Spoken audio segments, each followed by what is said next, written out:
Yeah, Joel, I was just saying, I was introduced to your work probably 2 years ago. My brother-in-law, Sam, made the move 10 years ago from Melbourne or from Ballarat in Australia to marry an American girl in Oregon. And I tell you, I think he's got one of the best gardens in Oregon. I was mind blown at how he had just grown so many different kinds of fruits and vegetables and had the backyard just looking unbelievable. Had my wife looking at me like, "What are you doing? Get your act together when we get home." And I said to him, like, "What's the inspiration here?" And I reckon 7 minutes later, we were sitting in front of the TV watching one of your videos. And I tell you, I went hard down the rabbit hole there.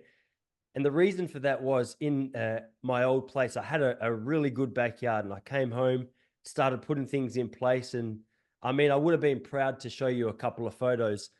But at the moment, we can talk about this. It was something I was keen to talk to you about in a much smaller place with a much smaller backyard. And from my perspective, a lot less potential, or maybe I'll be corrected, but that seems to be a theme that comes up a lot in your work. People think, okay, I don't have a farm, so I can't do this sustainable Mm. farming practice. Maybe you could talk to that to kick us off, Joe. Yeah, well, I see this whole, participatory, this visceral participation in the food system as almost as an imperative, just to maintain our sanity in an insane world.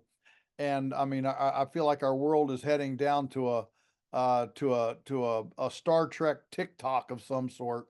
And so if we're gonna stay balanced and stable, we just almost have to viscerally connect somehow with our ecological umbilical, if you will. And part of that is embracing a participatory approach to to our own sustenance.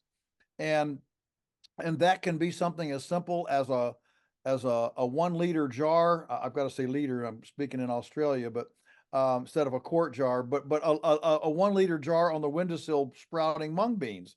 It's that simple, and it's more a mindset than anything else.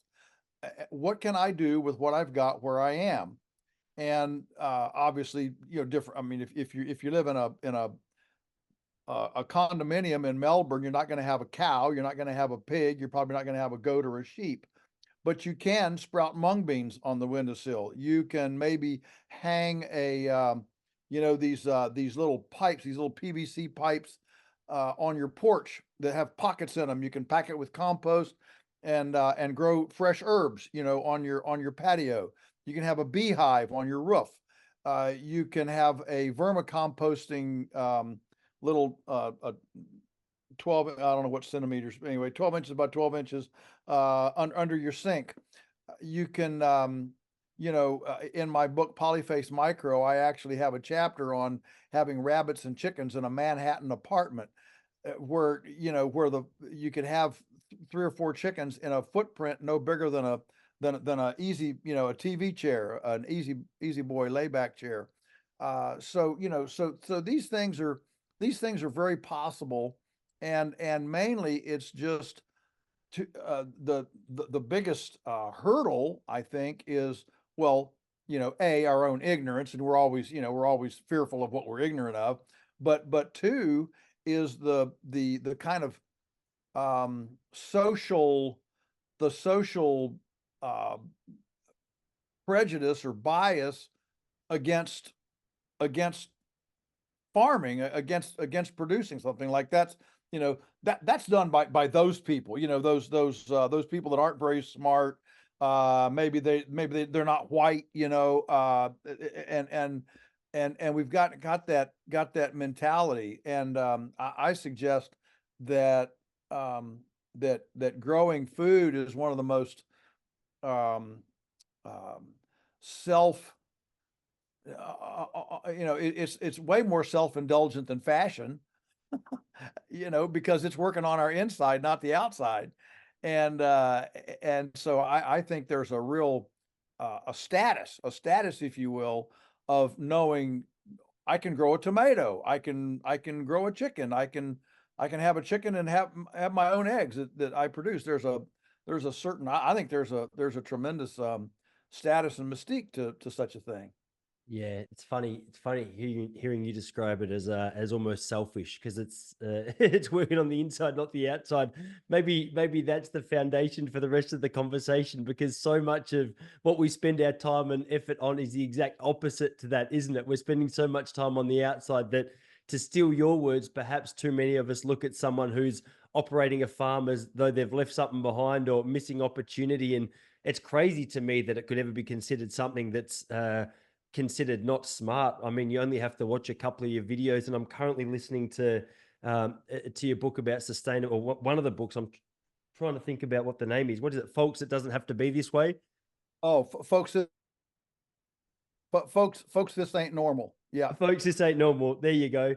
And yeah. I mean, I feel just the opposite. I listen to that and I go, oh my gosh, I've got so much to catch up on in the world of how things work together and how to produce vegetables and food. And Joel, I say all that to go back to something you said a moment ago. I notice with my own kids, I've got a 4-year-old boy, I've got a 2-year-old boy, and uh, whenever there's a little bit of chaos, whenever there's a little bit of frustration or tension in the household, the best thing for us to do, despite the size of our house, is to take them into the backyard and go, all right, let's just have a little bit of a play out here.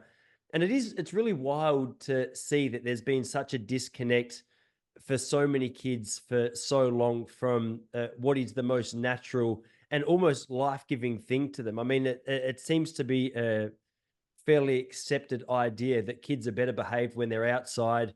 They're burning energy, they're playing in the dirt, they're playing in the plants.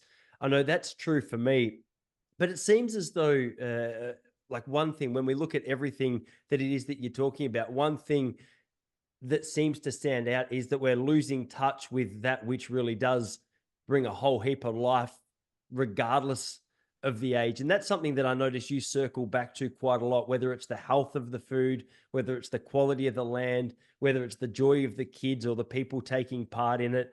It seems that, when money on an agricultural level or an industrial level becomes the real focus, there's a lot of shortcuts and there's a lot of forgetfulness that takes place around the actual personal selfish benefits to what it is that you're doing. Yeah, well, I appreciate, heading this theme, and I would simply say that that when you get outside, you are suddenly immersed in something that's not human, that's beyond human. And one of the problems with with the urban life, if you will, and certainly being, stuck in an urban high rise all the time, is that 90% of everything you encounter is man-made. The house, the building is man-made, the streets are man-made, the street lights, the cars, I mean, everything is of human creation. But when you're out in nature, and you're with the trees and the grass and the cows and the tomato plants, you suddenly realize that there's something way beyond human going on here. And I think that we do ourselves an injustice when we, for example, raise our children to think that all of life is simply a video display panel away. That I can just, as long as I'm clicking my thumbs correctly, I can manipulate all of this however I want to. And you grow up with this hubris. I mean, think about how unrealistic it is to, for example, play a video game. You're driving a car and the car, runs off the road, hits a tree, and the little video screen has a little, explosion. And in 2 seconds, it gives you a new car and you're back in on the road. How unlifelike is that? That is so when you're 16 and you wrap your car around a utility pole, life doesn't give you a brand new car in 2 seconds and you walk off into the sunset. And so the more we live, and look, I love imagination, I love fairy tales and all that, but when you are immersed as much as our children are, I mean, in the US now, the average 12-year-old is spending 8 to 10 hours a day on screen time, 8 to 10 hours a day. And in the US, the average male between 25 and 35 spends 20 hours a week playing video games. I mean, it used to be that that time was spent reading or being out or gardening or milking a cow or splitting wood or doing something visceral and tangible that had to do with the real foundations of life. And as we've moved away from that, I think we develop this very unhealthy hubris that well, I can just click my fingers and fix everything. And life isn't that way. That's one of the reasons I'm so in love of children's gardens, even if they're tiny. That when a child has that little garden, has a tomato and a pepper and maybe a lettuce plant, and the aphids get it, or the bugs get it, or the heat gets it, or the fungus gets it, and they have this, crying, "Oh no, my tomato plant died." Well, the garden doesn't give you a new tomato plant all of a sudden, and that's life. It's important to learn that life has success and failures. It has death and life. There are these cycles and seasons and real things out there that we can't control. So this leads us into, as we connect with these things bigger than us, it leads us to a place of humility, of uh, of wonder, if you will, to that we can. Oh, you mean I can step into this world, this cosmos that's so much bigger than me, and I get to participate. That's pretty cool, and I think there's a lot of spiritual, emotional, and mental, in addition to physical health, yeah, in addition to all this. Yeah, it's funny. You seem to be born with that awe, don't you? As I mentioned, like my young Yeah. kids, they're teaching me a lot about just re-educating myself or giving me a fresh sense of wonder on a lot of the things that they're just pointing to as like, Dad, of course this is crazy. Like the amount of times we'll walk around and they'll see a bird or a tree or a flower and they go, "Oh my God." And I go, yeah, I lived here 5 years and I'd never noticed it. Yeah. It's kind of refreshing. There's something beautiful. You seem to be born with that, or and then you grow out of it, or you're trained out of it. Well, I think our Western reductionist mind, uh, as opposed to the Eastern mind, which is more holistic and a little more mystical, our very scientific, rigid Greco-Roman Western reductionist, linear, compartmentalized, disconnected kind of thinking, we we lose very early, for example, the the moon. As soon as you learn that the moon is this many miles away from the Earth and it's made of this substance and it's just minerals and it's a big rock hanging there, suddenly, okay, it's the moon. Who cares? But until you know that, it's this floating orb in the night sky that changes size, it changes configuration, and it's a you know it, it's a thing of wonder. And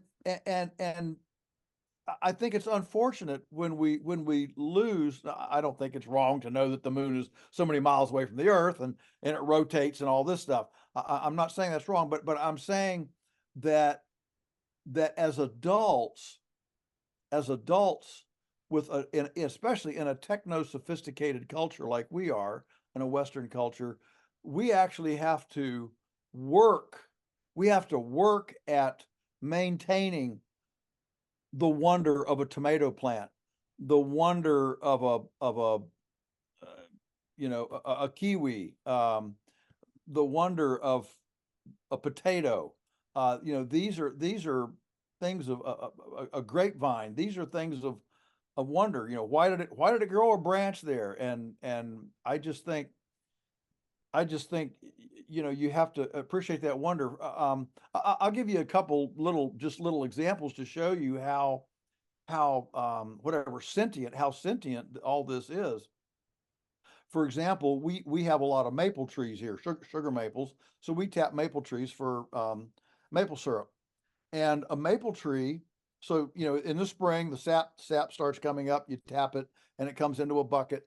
And if a heavy wind comes up, the maple tree stops giving sap, because the maple tree knows if a branch breaks, it needs to be able to send its sap out to the broken branch to cleanse that wound. When the wind stops, the sap starts running again. Now, if that isn't a thing of wonder, I don't know what is. That's just amazing. And there are those kinds of things all over. We've enjoyed it here on our farm. We're pulling back some woodland that's been woods for for 60 years, and creating some pig pastures.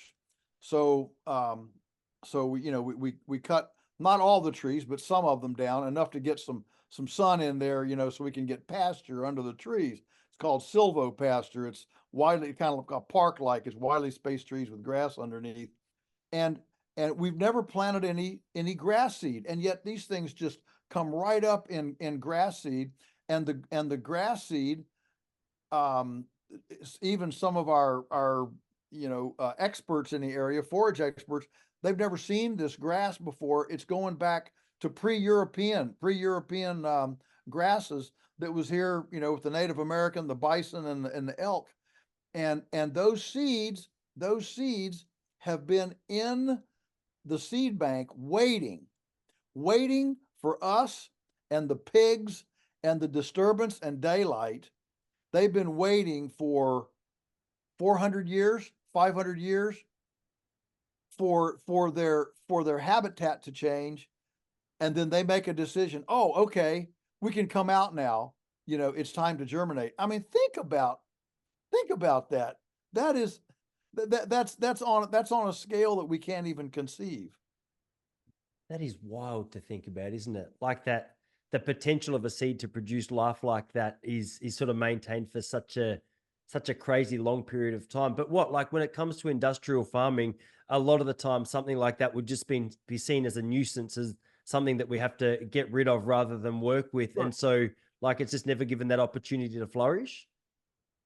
Yeah, well, the reason that it didn't, that those grasses have not grown for so long, is because we don't use fire anymore to thin out the woodlands. And so here in the eastern United States, where we get our eastern United States is similar to New South Wales and Victoria. It's similar to the to the east coast of Australia, and that's where we get good rainfall.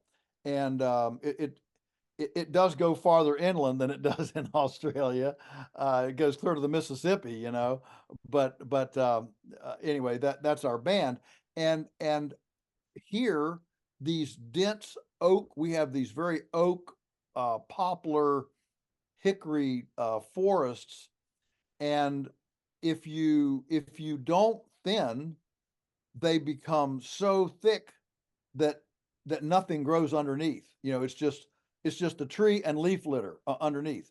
I've been to, I don't know what I've been to Australia 16 times, and so I've been all over Australia, not in the outback, but everywhere on the eastern and western coast, and been out to Manjimup, out below Perth, and all those, and the Australian trees are a much lighter. They're not as dense a canopy, and so lots of times a little bit of stuff will grow under a lot of those trees. Whereas here, the canopy is so opaque, nothing grows under them. So when the Europeans came and the Native Americans were pushed out, the management, the greatest estate, we had the same kind of thing here, and that management left, and so these thick these thick forests of eastern United States were not here before the Europeans came. They're very much a European thing, because the Native Americans, they didn't like dense woods because people could sneak up on them. Another tribe could come up and raid them. So they wanted to be able to see out their ways, to make sure that they were protected and secure. And so these seeds have now just been opaque under this opaque canopy, and have been just lying there for all these years until our pigs, till we cut a lot of the canopy down, exposed the soil to light, and then ran the pigs through. The pigs then disturb the soil, and in one millionth of light is enough to germinate a seed. A seed needs light to germinate. One millionth of a second of light is enough to germinate a seed. Isn't that wild? Isn't that Yeah, wild? I mean, it it's is. so, one thing that I love about hearing you speak is you do speak with such wonder and joy about the work that you do. And I can imagine that what you've had to navigate your way through with the industry. Like I've heard so many horror stories about, big corporations just trying to shut down smaller businesses in the name of profit, despite the fact that, like, the health, the quality of the food, the quality of the livestock, the quality of the actual practice is so much higher. But you seem to speak about all of it without any cynicism. I'm just curious to pick your brain around that as well, because I mean, I feel like sometimes on your behalf I fire up and want to light buildings on fire and like just get angry right back. But you seem to have managed to navigate your way through what must be such a frustrating process sometimes. Well, I did write a book. Everything I want to do is illegal, and to tell the stories, because we've had our battles, lots of battles, and some we've simply chosen not to fight. You can't fight every battle, and so some we've just chosen not to fight. But in general, this is one of the reasons I took the handle, the lunatic farmer, because the industry just abhors what we do. They feel threatened by it. Um, I mean, I've been told that I just want to kill half the planet, because we all know half the planet would starve to death if we didn't use chemicals. And so I'm a doctor of death, and those kinds of things. And so I basically came to the conclusion I can either be angry and get ulcers and be upset about this all the time, or hey, let's just embrace it and have fun with it. And so I decided to just call sure, they think I'm a lunatic. All right, I'm a lunatic. All right, great, and just have fun with it and embrace it. So now, I'm a lunatic. If you Google lunatic farmer, I mean, I own that handle. I didn't copyright it. I didn't patent it. I didn't trademark it. But I am the lunatic farmer, and it has served me very well. We now have a great big amphitheater here at the farm where we host gatherings for different organizations and things, and it'll seat 400 people. And it's the Lunatic Learning Center, the LLC, the Lunatic Learning Center, and everybody wants to go to the Lunatic Learning Center, of course.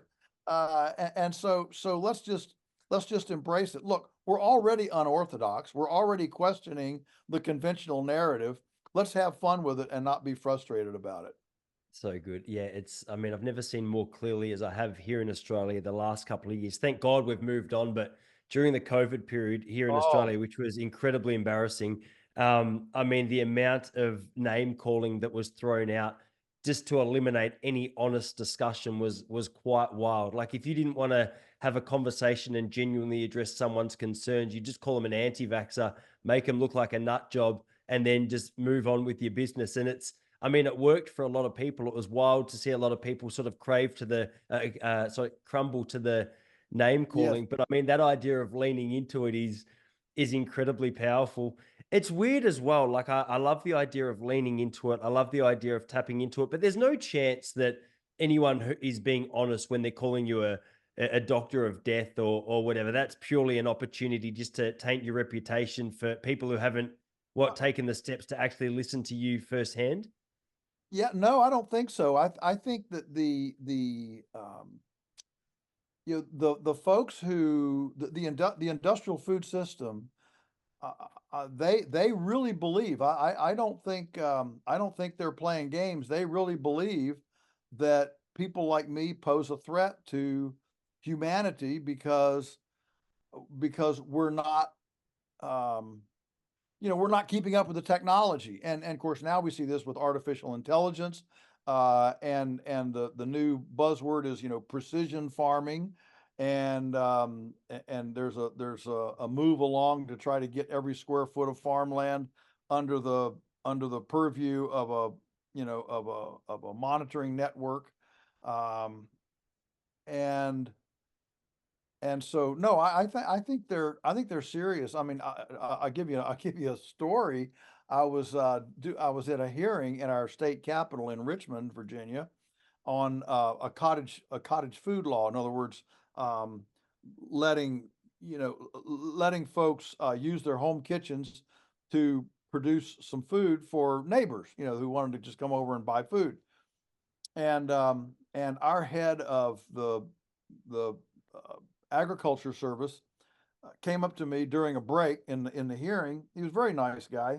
He came. He said, Joel. He said, we can't we can't give people the choice to make their food choices. If we did, we couldn't build enough hospitals to handle all the sick people that would be getting bad food, tainted food from farmers. And then he went on to say, you've got to understand, listen to this. Now, just imagine this. He said, you got to understand, I am personally responsible for every morsel of food that enters the mouth of every single person in our state. And I thought to myself right then, I said, you are either the biggest fool in the world or you can't sleep at night. Because if you really believe that, there's no way you could sleep at night. I mean, the responsible for every morsel of food that Virginians put in their mouth. I mean, give me a break. That's crazy. That's arrogating to yourself a, a crazy responsibility that nobody could have, even in even if they are the most wonderful public servant. Nobody can take on themselves that kind of that kind of responsibility, that kind of mantle. But so where I differ with a lot of my friends in this ecological food movement is they're constantly screaming conspiracy. They're trying to put us out of business, da da da, da all this. And I don't think so. I think they really believe that that um that wellness comes from the end of a needle, that our immune system is deficient and it needs pharmaceuticals to bolster it. They Here's the thing. If you demonize them, and you say that they have evil intent, um, you're trying to harm me, put me out of business, whatever. If we say they have evil intent, you can't. There's no conversation beyond that.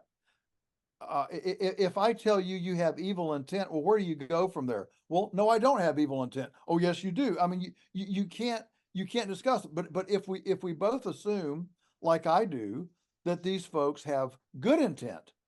Now, I disagree with them 180 degrees, but if I assume that they have good intent, then we can sit down and have a conversation. Okay, I appreciate your concern about wellness. Um, what do you think wellness really is? How do you build an immune system? Um, uh, and you can start to go down a path of discussion, but as soon as you bag somebody with your intent is evil, then you eliminate the dialogue because you can't go anywhere from there. For sure. That's a healthier place to start, isn't it? Like the idea of giving him the benefit of the doubt. I know Yes. sometimes Yeah. I'll crumble and go, oh my gosh, you've got the most evil intentions because you think differently to me. But yeah, if you can get on that same foot and go, okay, well, we both desire the same outcome. We both want health. Both want wellness. But just try and navigate what the best direction to take towards those end goals are. That makes a lot more sense. It's very funny. It seems to be a sign of the times that people could genuinely look at the farming practices that you do as a threat to humanity. Maybe that just shows how far we've come from, where we started. Like in the book that I've started listening to of yours, you were speaking about how forever, like we had to know the area that we were living in. We had to be aware of, threats. We had to be aware of plants. We had to be aware of like what we could plant, at what time, whatever. But I mean, the idea now that there's a bloke in Richmond who thinks that he can be in control of what people put into their body it's just a wild thing. And also it just seems like like an unguided or unfounded belief to have, because I mean, I know the body mass index of the average American's exactly the same as the average Australian. And as you say, you wouldn't be able to sleep at night because you'd be able to see the physique of most Americans and go, oh, okay, this doesn't seem as though we're completely nailing what it is that we've set out to nail. And so it seems that perhaps this is what's always interesting to me. Whenever someone's stressed in the corporate world, they say, I just need some time out. I'm just going to go away. I'll go for a bushwalk. I'll go for a swim out in nature. I'll go down to the beach. There's something about nature that screams health and wellness and rejuvenation. And yet it's so blatantly obvious we seem not to be able to see it. Yeah, I think you're exactly right. You know, I mean, for example, let's take immune function. We'll just divorce it from COVID for a moment and just say, how do you build immune function? Well, you don't sit on the sofa and watch Netflix for hours on end. You get up and move, and you get out and you get sunshine, and you sweat, and you socially interact with people, so their bugs get on your bugs, and your bugs intermingle, and you get the benefit of social, visceral social contact, and you get more sleep, and you don't worry, and you don't fear, and the whole thing about, fearful of this monster, and go, jump in your closet and just huddle there for 3 months. That whole thing is just, it's completely counter to everything we know. What if the government had come out and said, okay, everybody, we're gonna try an experiment for 30 days. We're gonna not eat junk food. We're gonna not eat any high fructose corn syrup, and we're gonna cook from scratch. And we're going to get 20 minutes of exercise and sweat. We're going to get 20 minutes of sunshine every day. We're going to get 8 hours of sleep. We're going to drink, a full liter of water every day because we're all dehydrated. We're going to watch 2 hours of comedy for every hour of serious news we watch, so we can laugh off what we just saw. And we're going to make a list of all the people that we hate, and we're going to write their names down and forgive them all. Just forgive them. What if that had been a recipe, that we tried? I would suggest we've got a lot farther along than we would have with the policies that we had. Yeah. Could you just clarify though, in that, who makes the money? I don't understand where the money's being made. Well, that's the problem. That's the whole problem. Yeah, the money stays in your pocket. It doesn't go somewhere else. Yeah, but Uh, the industry makes it sound like they're purer than the wind-driven snow, and they've got everything covered. What in Australia it's food safe, isn't it? Food safe is Australia's that uh, sounds about right. yeah, and their parameters for food safety are all about sterility and death. If it's sterile, it's safe. That's why you can drink 3 Coca-Colas a day, but you can't have 1 teaspoon of raw milk. And you can get squeezable cheese. You can put on the table and leave it for a year. It just sits there. If you get real cheese, you sit it on the table, and in 2 days it gets fuzzy, and in a week it sprouts legs and walks off the table. So that's but we are very fundamentally, as humans, we are fundamentally non-sterile. I mean, we've got whatever it is, 10 billion trillion, microorganisms in our gut, in our systems. We're only 15% human.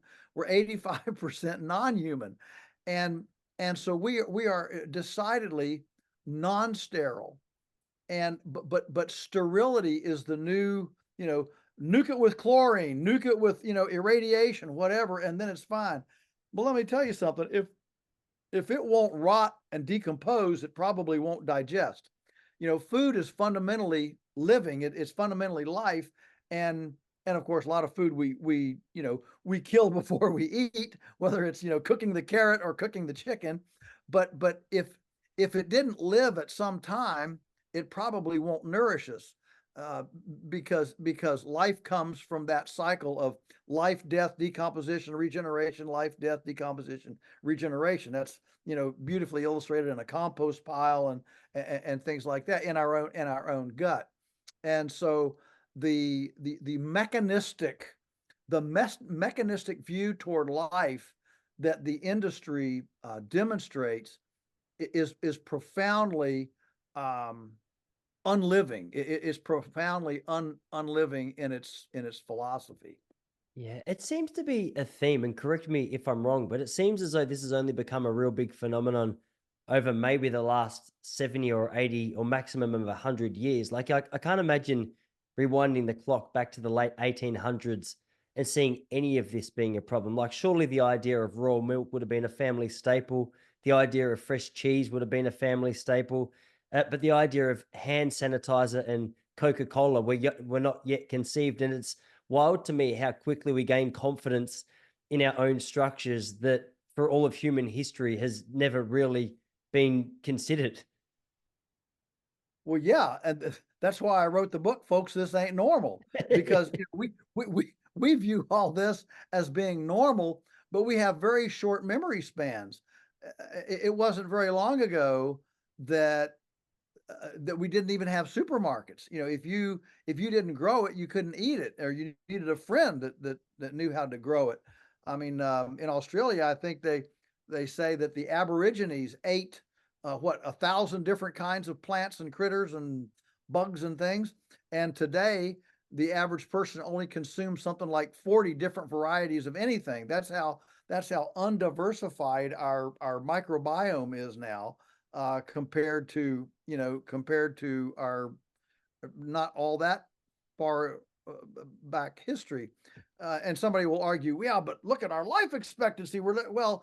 But our life expectancy has only increased because we don't have as much infant mortality, childbirth mortality, burns. I mean, in the U.S. in 1900, the single most leading cause of death among women, the first cause was childbirth. The second cause was burning. They had these great big hoop skirts, and you're working on a fire, and mama turns around, catches her skirt on fire at the hearth, and and we didn't have burn units, and burns were very, very. I mean, think about trying to keep a burn sanitary without gauze, without you're just using cotton or sheep wool or something. I mean, yeah, it makes you cringe almost.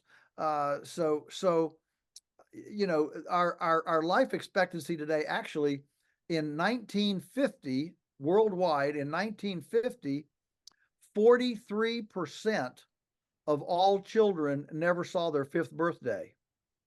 And a lot of that was a lack of it was infectious disease, whooping cough, cholera, dysentery, typhus. It was from open sewers and lack of ability to bathe and have clean water and those kinds of things. So these childhood diseases were cured they weren't cured by vaccinations and medications. They were cured by electricians and plumbers with refrigerators and freezers and bathtubs. Yeah. And so that's not that long ago. And so actually, as long as we know history, essentially, if you live past your 5th birthday, then your life expectancy was the same as it is today. and your life expectancy did not include cancer, heart disease, diabetes, obesity, and things like that. It was a very, you lived right up until, and then you suddenly had this 2 month plunge off the end, then you're done.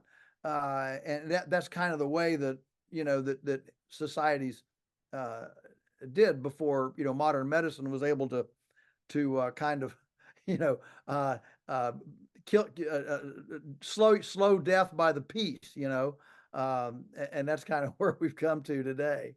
For sure. It's such a good point. Like the idea of paying rent on the longer life definitely seems to be true. I mean, I'm 37 and I've got clear memories of being in school.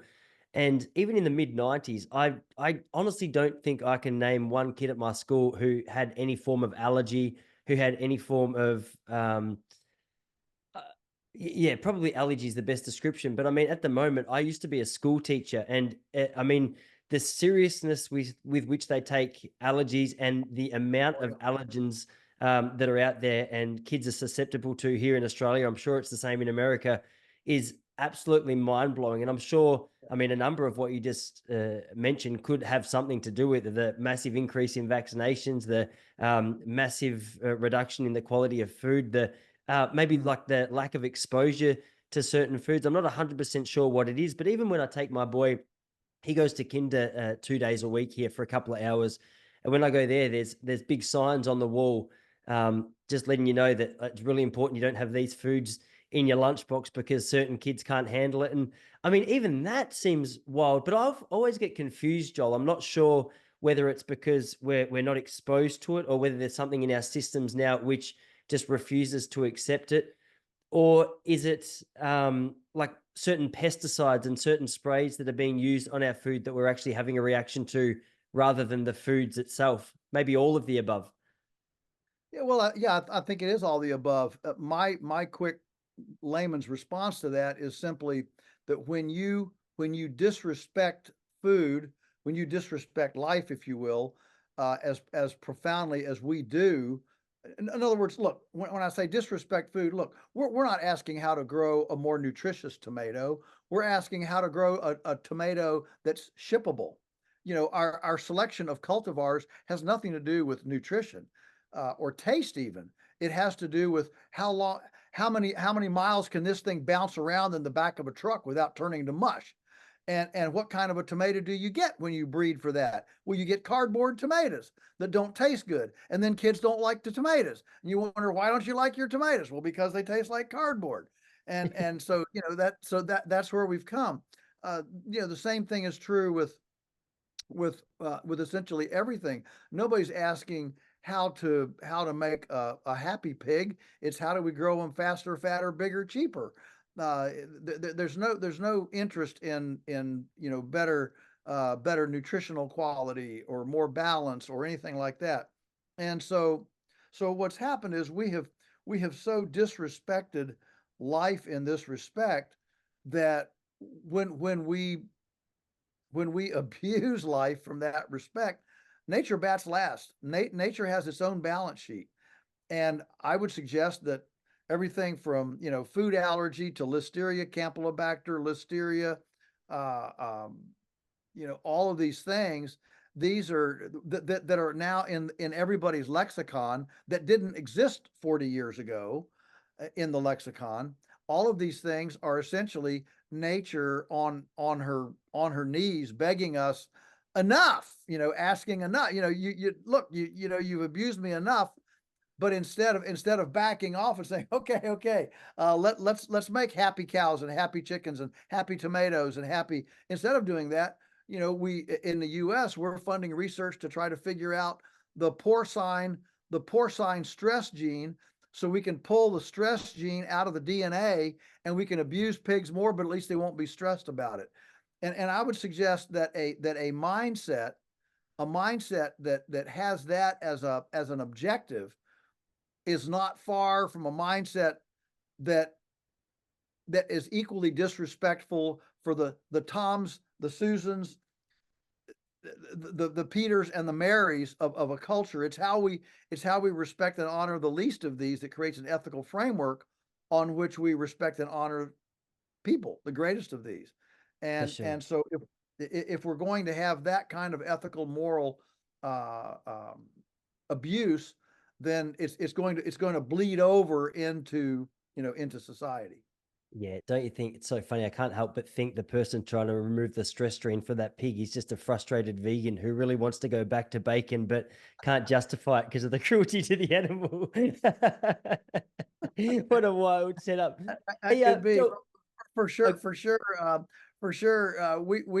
We've seen a lot of converted vegans come with bacon. Bacon's it's like the gateway, the gateway item, and you can do with a lot of without a lot of things, but boy, that bacon uh, it'll speak to your stomach.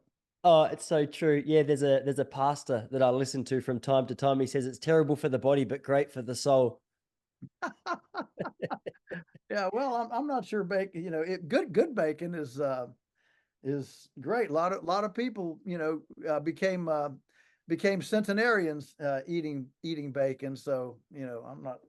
Yeah, I, perhaps it's the I bleach think a that's the lot of it problem, is not the is meat. yeah. What kind is it? Yeah. Yeah, it's a really good point.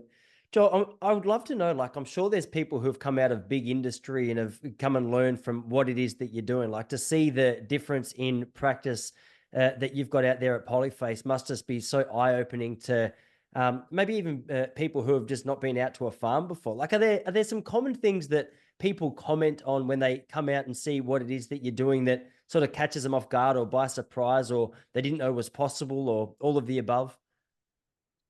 Yeah, I think probably the number one thing is this farm doesn't smell. It doesn't stink. And one of my little things that I say is good farming should be aesthetically and aromatically, sensually romantic. And if it's ugly and stinks, it's probably not good farming. And I mean, God gave us our senses for a reason, not to just put a clothespin on the nose and cut out our taste buds. And so and put blindfolds over our eyes. And so the single most common thing that industry folks that conventional folks say when they come is this doesn't smell like a farm. It doesn't stink like a farm. And that's always it's a compliment. It's great. The reason it doesn't is because we move the animals all the time. They're constantly moving to a fresh spot. That's in the summer, and in the winter, in the middle of winter when it's snowing, they're housed on deep bedding. We call it a carbonaceous diaper that can absorb all the manure and the urine and everything with carbon. So again, it's a huge carbon sponge, so there's no smell. And that's we think that's characteristic of good animal husbandry is that it doesn't stink. Yeah. How much land have you got there? So we own 950 acres, which would be 400 hectares, Mhm. and about 1/3 of it is open, and 2/3 of it is forest land, woodland. Yeah. Yeah. I heard you speaking in one of your books about. So, my mum's got a fireplace up and running down in Gippsland where she lives here in Eastern Victoria. And she was complaining the other day because we went down, it's been pretty cold. And she said, I just can't believe how much firewood costs. I thought that's a good point. But it was another thing because, I mean, the thing with what you speak about is I feel like the further you go, the more layers are peeled back, and you realize that everything is perhaps maybe more complex and more simple at the same time than what you ever realized it could be. And I thought, man, it wouldn't have been that long ago where, well, firewood's expensive because someone's got a good little business selling firewood. But firewood's not expensive when you know how to look for firewood, the kind that burns, the kind that you need on a particular time. But that separation that we have between the fireplace and the actual forest where the wood's gathered is probably just enough where you go, you know what, I'll just pay the $150 because I'm not 100% sure what I'm looking for. There seems to be a lot that fits into that category. There's a lot that we're paying for Uh, that you probably don't need to. And I think it was the example of your son, uh, who correct me if I'm wrong. I think you were saying that on the land that you have now, your son and his wife and kids, they built their own place and they pretty much just did it off the resources of the land. yeah, that's right. That's right. When they got married and he built the house, we went up to the woods and cut some trees. We have a bandsaw mill, And so I cut the lumber on the bandsaw mill and built it. Yeah, he built it himself. And yeah, it was very much an in-house thing. We had a friend who knew how to wire things. He wired the electrician. We had another friend who knew plumbing, so he plumbed it. But Daniel did all the construction and the woodwork and everything else. And it's a wonderful house. But I think you're on to it. I think you're on to a neat thing there. And let me tell you a recent situation. I was just with Teresa last week. My wife, we were up doing some errands. She had to run by and pick up something for a friend in a grocery store. I don't go in the grocery store very much. I go in the grocery store about twice a year maybe. And when I do, I of course she goes shopping and gets the stuff, and I gravitate over to the poultry and the beef and the pork and the meat counter. And here I saw a little pocketed clamshell thing of six. Um, it was three eggs cut in half, hard boiled eggs.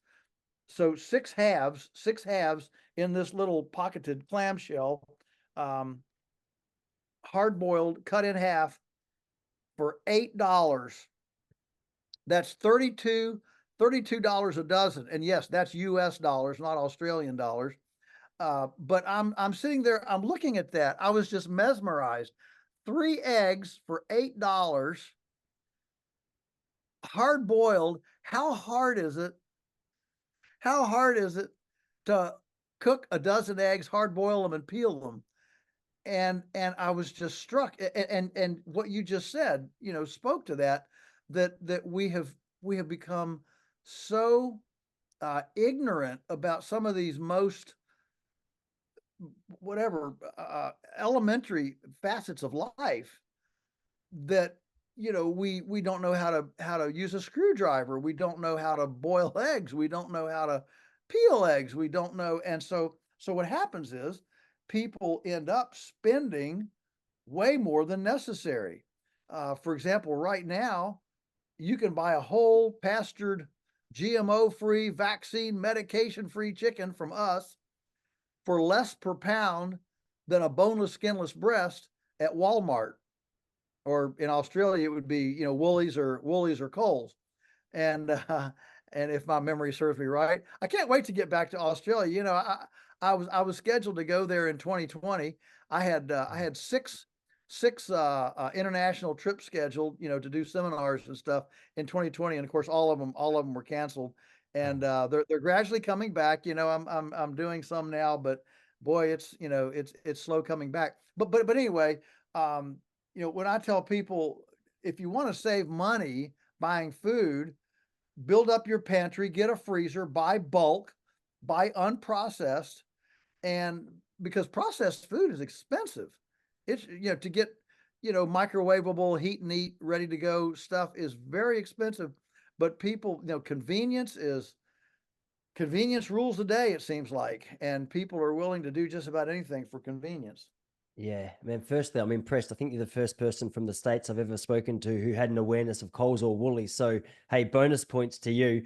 Secondly, man, I can't wait for you to get back over here.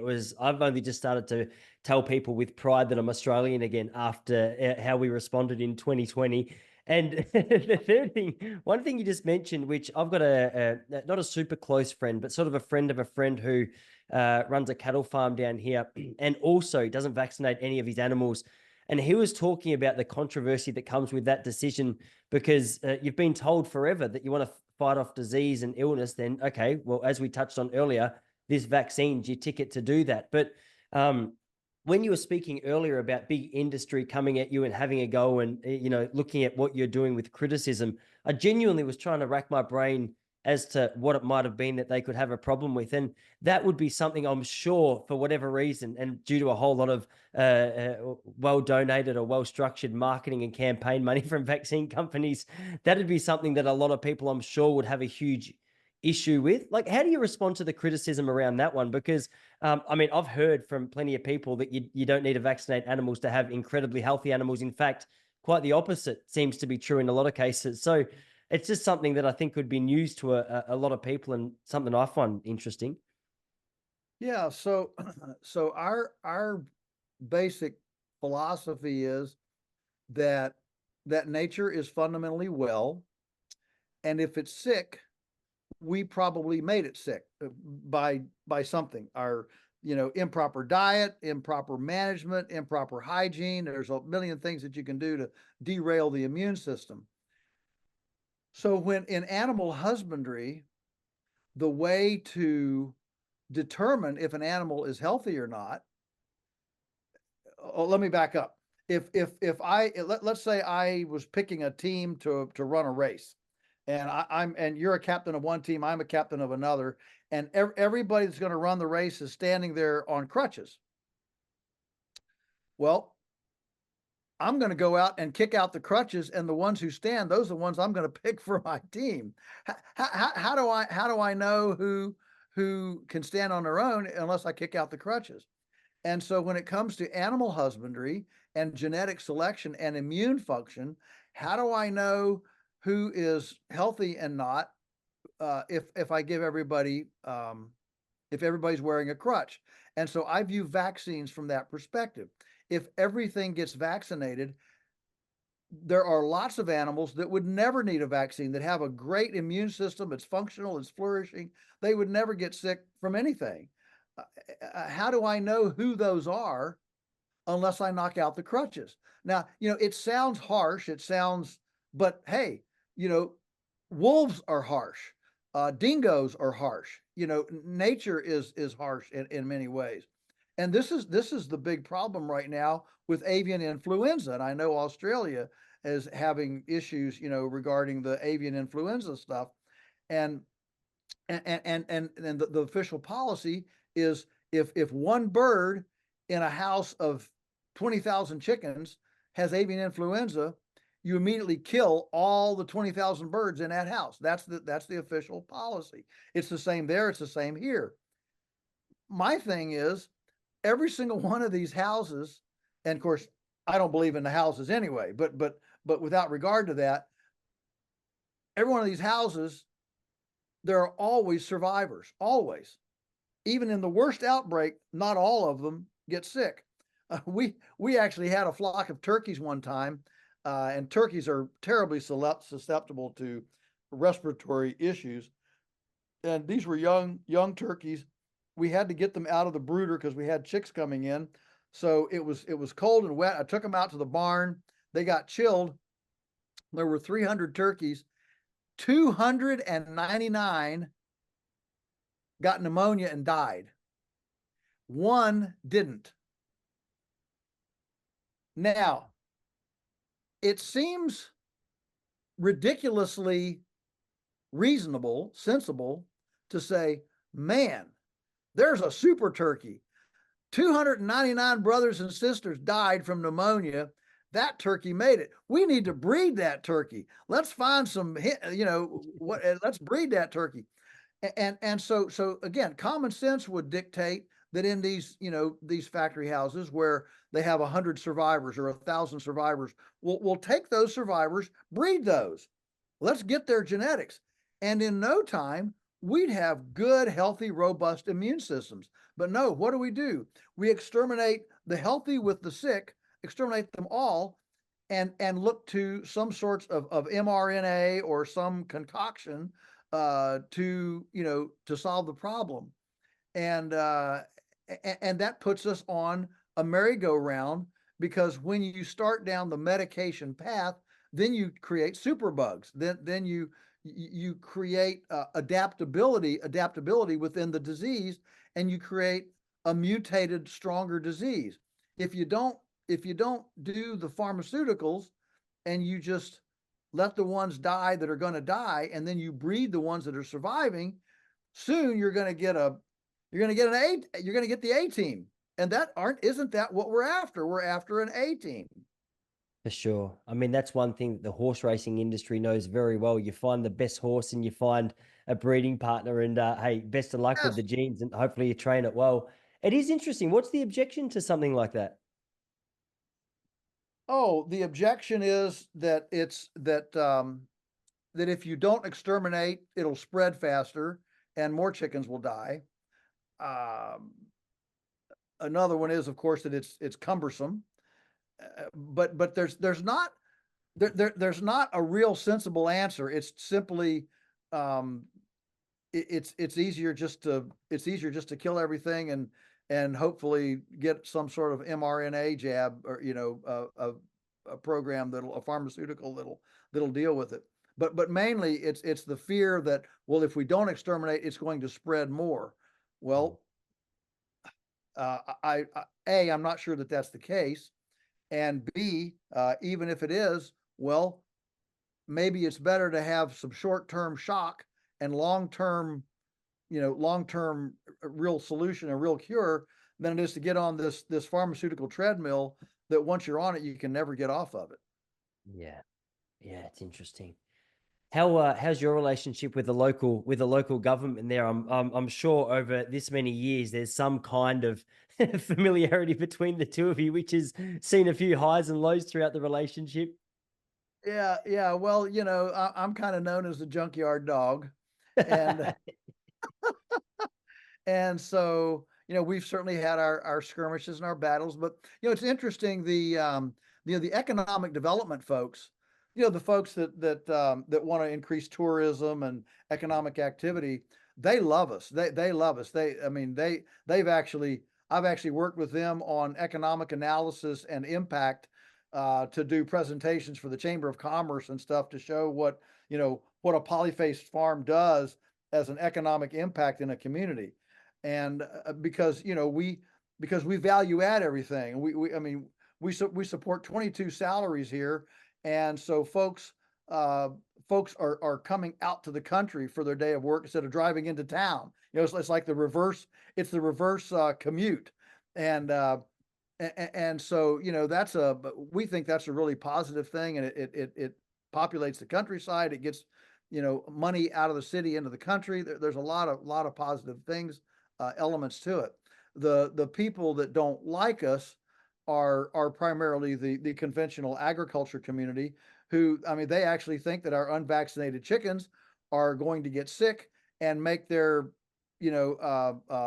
factory chicken houses. Their chickens are going to get sick because we're so negligent that we don't vaccinate, and they're going to lose their farm because we don't vaccinate our chickens. And it's real. I mean, this isn't, the problem is, what do you do? How do you punch through something like that? You just, it's, it's one thing. This is what the problem was with COVID. Yeah, I was just thinking they need to have more confidence in their vaccines. Yeah, yeah. I mean, right, right. If they're so confident in their pharmaceuticals, then whether I use them or not, who cares? You've got the cure. Uh, but but they have this mentality that if you don't use it, you're now a threat. You're a disease threat to the system. And as I was talking to my wife about this the other day, I said, a lot of things, if you want to drink Pepsi and I want to drink Dr. Pepper, that's preference and it's okay. You drink your Dr. Pepsi and I'll drink my Dr. Pepper. Or if you want to go to Woolies and I'll go to Kohl's, we can shop. All right. But yeah, I'm showing my Australian bona fides there So impressed. yeah, yeah. So we have this kind of, all right, learn to live and let live, and with preference, it's okay. But if I view your preference as a fist to my nose, i.e., your preference is going to make me sick, that's a whole different ball game. And we have not, as a society, we have not learned how to wrestle, how to metabolize that type of mentality where your preference, just you exercising your preference, becomes something that can kill me. That's Yeah. a different, and I haven't figured that out. I don't know what to say about it. I don't know what to say to a person like that. I've encountered it, and I don't know what to say. It's a terrible situation that we've brought ourselves to. Yeah, it's that classic "my body, my choice." Unless I disagree with you, then we can do what Right, we want to. Yeah. right, right. Yeah, exactly. And you know, for a classical libertarian like me, Hmm. who's into live and let live and freedom, uh, you know, it takes a lot for me to think that I need to intervene with your choice. You want to jump off a bridge? Well, jump off a bridge. You want to dope yourself up with methamphetamine and cocaine? Fine by me. Go ahead. But I'm not gonna have a government program to help you. You're gonna die on the side of the road, and that's fine. It rids the society of your gene pool. Good. You've culled yourself from society. I mean, uh, that's okay with me. But this notion that my choice, my preference to do what I think is right with my body or my cow, and that now is a physical assault. It's equivalent to me taking a gun over to your house and shooting your cow. That's We have not been there before. We in society we have not been there, and I don't think we have the language or the ability to metabolize that kind of thinking. Yeah. I mean, it's such basic knowledge, really, isn't it? I mean, you look at essentially what you're trying to say is, all right, how do we get the land to flourish to help us flourish? And with an open door policy, with the way that you got things structured, with the sustainability and the fact that human history supports the farming style that you're encouraging, it's wild to me that anyone can even attempt to point a finger and criticize or critique or challenge the efficacy and the morale of what it is that you're doing. It's wild. But I mean, hey, I'm relatively new to it. I've been really enjoying yeah, dipping my toes into some areas of what you talk about and jumping right into others. And I mean, the one thing that I've realized over the last couple of years is I've got a long, long way to go. Perhaps we've only got a couple of minutes until I let you go. One thing that I would love to do, like I love the idea of eventually moving into a place that, there's a lot more land to do a lot more with, but the property prices here in Australia are absolutely wild. So for some, and I know there's plenty of people in my position, like, are there any just real practical solutions through what you've seen to get started outside of, all right, just start with where you're at? Like, are there any little hacks to find cheap land that you could help cultivate and, help practice what it is you're preaching? Oh, yes, yes, and people who keep up with me know that I'm a huge advocate of just getting on land. You don't have to own land. All you have to do is be able to manage it. In fact, there's a lot, exactly, you put your finger on it, with the price of farmland now, there's a lot of thought that we're actually moving into a more feudal, like a feudal Europe system, where you have fewer landowners, but many people who actually manage land. So land ownership has become a financially defensive position. I'm going to buy land and hold it as a financial defensive position. But those who manage land are in a financial offensive position because they don't have all their capital tied up in it, and they're able to to move forward with just management unencumbered by property taxes and by Mm. all the encumbrances of and the mortgage that owning land can. And so we've actually seen numerous young people launch actually full-time farming operations that don't own land by having mobile infrastructure, direct marketing, low key. I mean, I know even a guy in up in Vancouver, British Columbia, who does portable produce operations. He uses uh, uh, parts bins. So these are bins that, like, automobile parts and stuff are shipped in, Mhm. and he gets mushroom tailings, uses that as a soil medium, and all these things are forkliftable. You can stick they're made with the slots, so you can stick a forklift in them, and you can stack them on a lowboy trailer. And he farms numerous vacant lots, old abandoned parking lots. I was up there. He was on a 3-acre parking lot of an old stadium that had been abandoned, an old athletic stadium. And in a day, he can move these boxes around, and they're all set up with drip irrigation, and boom, he's up and running in business right now, right in the middle of town, in the middle of a city, using just vacant land with portable farming. And so I think the idea of mobile production, and now, with us, with livestock, with electric fencing, with mobile, chicken shelters and mobile pig shelters and mobile cow shelters and all this, we can raise animals without stationary buildings, and without owning the land, have the farm operation divorced from the land ownership. That is something that can be duplicated anywhere in the world in any socioeconomic condition by pretty much anybody. Yeah. Yeah, that's awesome. That's awesome. For everyone listening who's interested in finding out more, I've got a couple of videos that I've personally loved that I'll link in the description to this video. I'll make sure I link all of your stuff as well there, Joel. But hey, thanks for being so flexible with your time and so accommodating. I was really looking forward to this chat, and it definitely lived up to it. So thanks for coming on. Thank you for having me. It's been an honor and a privilege. Blessings on you. Hey, right back at you.